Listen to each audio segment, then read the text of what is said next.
बात हम स्पष्ट बोलते हैं। बागेश्वर धाम के जितने पागल हैं, देखो हमारी अपनी कथा मौज की कथा है, मौज की। हमें जो हनुमान जी प्रेरणा देते हैं हम सुना देते हैं।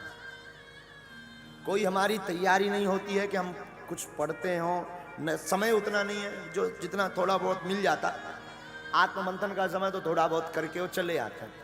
बस यूं मान करके चलिए, जो हनुमान जी कहलवा देते सो हम कह देते।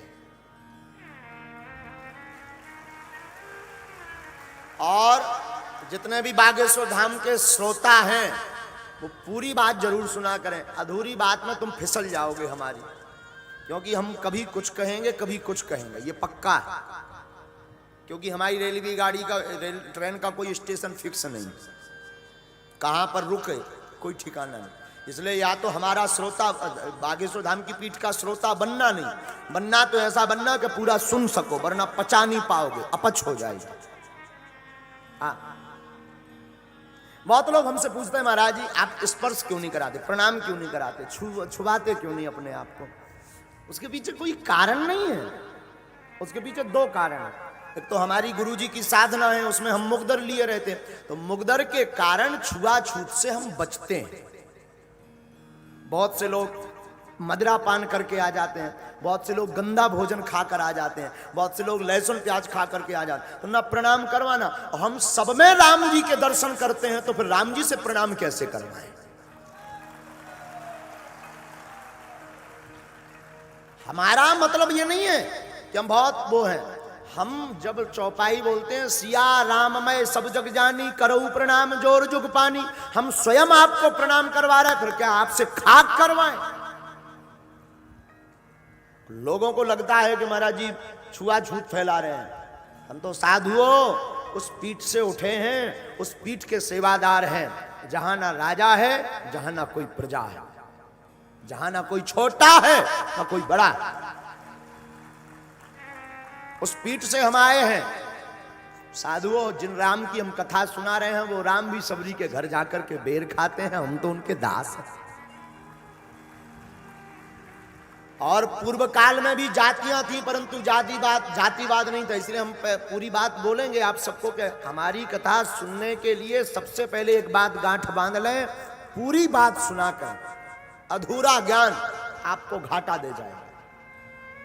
हमारा मत दरबार का ये नहीं है कि महाराज जी का ये नहीं है कि महाराज जी छुआ नहीं नहीं नहीं। हम किसी को जिस पे मौज होती है हम गले लगाते, किसी को गले लगा लेते, हाथ पकड़ लेते हैं। हमारा कोई ऐसा भाव नहीं, हमारा भाव ये रहता कि सब में राम जी है। जब सब में राम जी है तो इन राम से क्या प्रणाम करवाना साहब।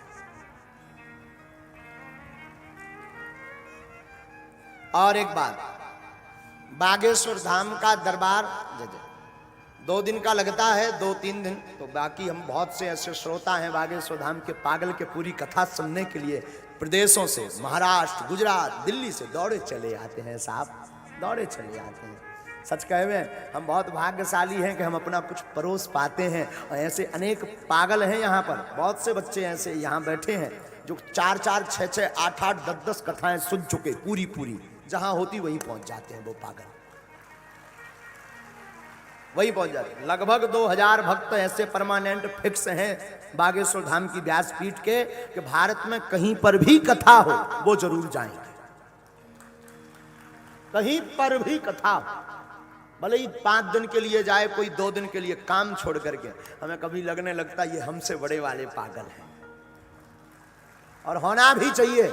हम तो बागेश्वर धाम के प्रत्येक पागलों से कहेंगे, पागलों जब भी तुम्हें समय मिला करे, जब भी तुम्हारा मन मिला करे, आ जाया करो मेरे द्वार, ये दर खुला है, खुला ही रहेगा। जब भी तुम्हें लगे, मिलना पाए कोई दिक्कत नहीं, आकर के तुम बैठ भर जाया करो। हम मिले ना मिले, दिल तो तुम्हारा राम से मिल ही लेगा, हनुमान जी से तुम मिल ही लोगे। और राम जी से, हनुमान जी से तुम मिल पाओ या ना मिल पाओ, दरबारों में, कथाओं में आना शुरू कर दो, सन्यासी बाबा से मिलने से कोई नहीं रोक सकता। हाँ, आज तक हम बहुत मौन रहे, पर एक बात हम फिर कहेंगे बागेश्वर धाम के पागलों से, कोई कुछ भी न्यूज चलाए, मन को आहत मत करना। हाथी चले बाजार, कुत्ते भौंके हजार। हाँ, और तुमको कोई अगर कुछ बोले कि बागेश्वर धाम वाले तो पागल हैं, कुछ भी बोलते, कुछ भी कहते, धीरे से कह दिया करो, my dear same to you. झंझट खत्म, मुक्त हो तुम। हाँ, मुक्त हो तुम। लेकिन हम ये आज व्यासपीठ से घोषणा करके कह रहे हैं, सनातनी हिंदुओं के लिए गर्व की पीठ है बागेश्वर धाम पीठ, गौरव की पीठ है बागेश्वर धाम पीठ। वहां पर धीरेन्द्र कृष्ण की कोई महिमा नहीं, बागेश्वर धाम पर तो दादा गुरु सन्यासी बाबा और बागेश्वर बालाजी की महिमा।